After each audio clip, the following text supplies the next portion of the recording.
Welcome to the instruction video of our budget spreadsheet. In this video, I'll walk you through the step-by-step process of how to set up and customize this spreadsheet. The first tab you will find is the README tab. In the README tab, you'll find some helpful links, including the video tutorial you're currently watching, our tips and tricks and FAQ pages, and a link to our Etsy shop where you can send us a message if you have any questions after watching this video.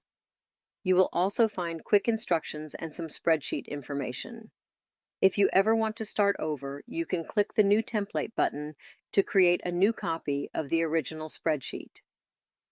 Now let's go to the Start tab. At the top, you can check this little box to highlight all the fields in the spreadsheet that can be edited. We recommend doing this during setup to make sure you don't accidentally change any fields that shouldn't be changed. We've also protected all other fields that may contain some spreadsheet formulas, so if you try to edit a field that shouldn't be edited, you will see a warning appear. And if that happens, simply click Cancel to avoid any changes. The first thing you can do is change the currency symbol. The default is a $sign, but you can change it to any currency you want, and it will update everywhere in the spreadsheet. Now you'll need to add your family members. So whether you're budgeting as a couple or for the whole family, this spreadsheet works for both. And that's why we've included some extra fields to give you more flexibility. So let's say you're planning a budget with your partner, so we can add Emily and John, for example. In this field, you can add any remaining amount you may have in your account that you want to include in this budget. Then you need to fill in your categories for income, savings, expenses, bills, debts, and subscriptions. So for example, under income, you might have Emily's paycheck and John's paycheck, and a bonus, for example. Basically, you can enter any categories you want, and I would also like to note that for bills, there is an extra bills category by default, which you can use for one-time payments or irregular bills. Now I'm just going to quickly fill in the other categories to show you how it works.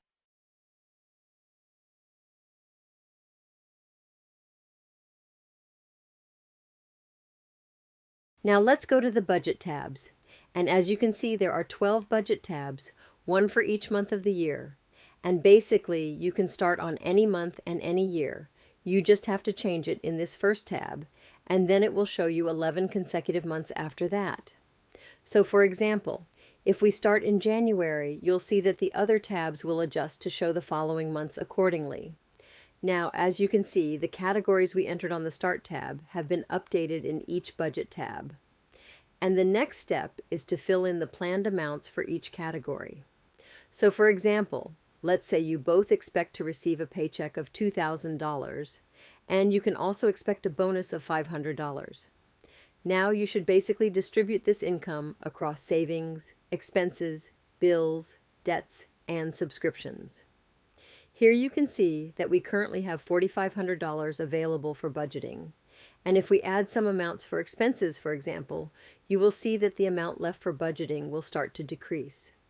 You can allocate all of your income to these categories and end up with zero. Or you can leave some funds for the next month if you'd like.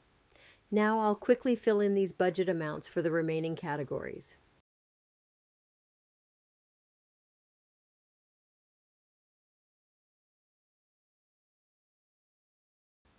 Finally, you can add due dates for bills, debts, and subscriptions, and they will automatically appear in the calendar. You don't have to enter them in order because they'll be automatically sorted for you.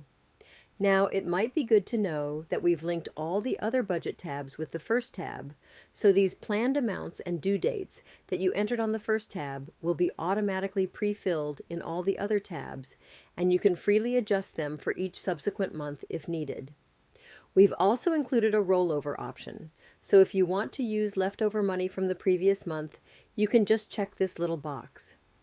And of course, since this is the first month we're budgeting, it will show the starting balance that you entered in the Start tab, but for the next month, you'll see that it will show the exact amount left from the previous month. You can also add a budget amount if you think you'll have some money left over each month. The actual sections will update based on the transactions from the Log tab, so let's go to the Log tab to see how it works. In this tab, you should log all your transactions. Simply enter the date, choose the transaction type, select a category, enter the amount, and choose who made the transaction. For example, let's say that on the 1st of January, Emily received her paycheck, and it was $2,000. Once you enter it, you'll see that amount appear in the actual section for Emily's paycheck. Basically, when you log transactions, the spreadsheet will automatically update these actual sections for each category, and all the charts will update as well. Now I'll quickly add some additional transactions to show how this works.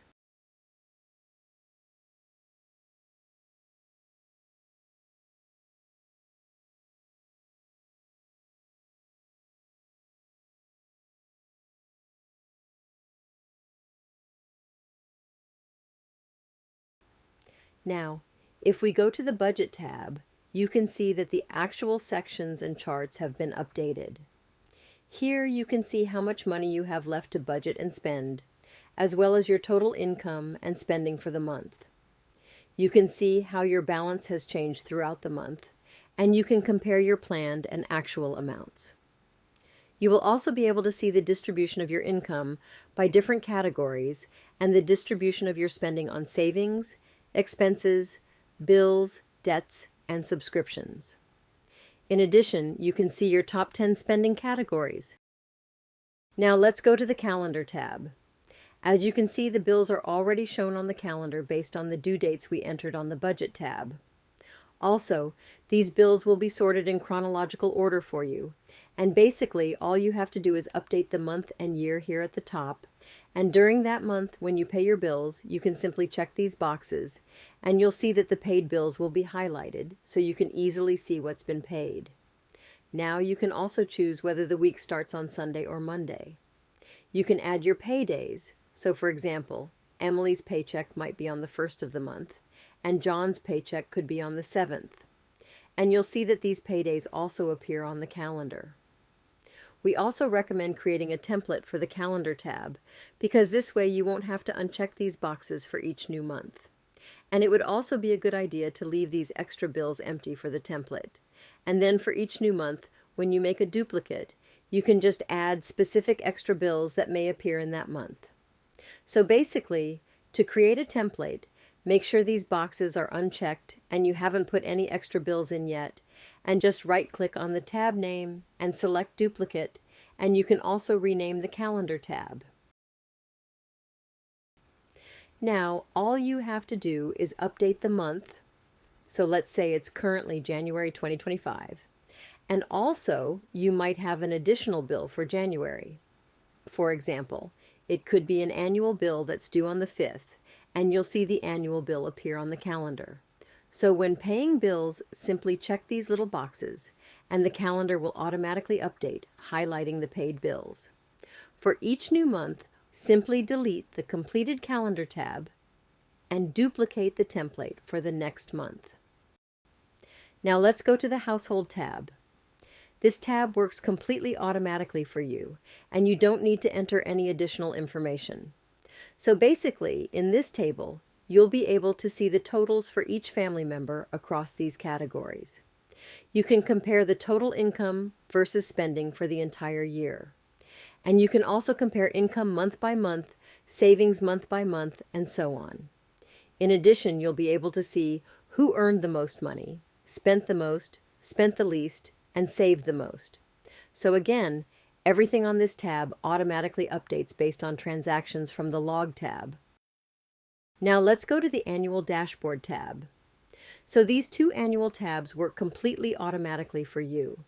They will update based on the transactions from the Log tab, and basically in this tab you can see a detailed overview of your finances throughout the year. So in this table, you will be able to see the totals for each month across these categories. You'll also see the amount left to spend each month and the rollover, if you're using it. At the top, you'll find the total income, spending, savings, and how much debt you've paid for the entire year. And there are a bunch of different charts here, And basically these few charts are similar to the ones in the Budget tab, but these show data for the entire year instead of just a month. You'll also be able to see income month by month throughout the year, savings month by month, and so on. So basically, these 6 charts work exactly the same, and they will slowly update as you add transactions throughout the year.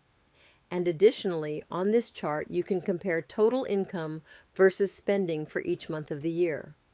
In the Annual Totals tab, you can see an overview for each of your categories, and basically, you'll be able to see the totals for each month across all your categories. You can also compare your total planned amount for the year with how much you actually received or spent in total for the year. And that is basically how this spreadsheet works. If you have any questions, feel free to contact us. Thank you for watching and have a great time.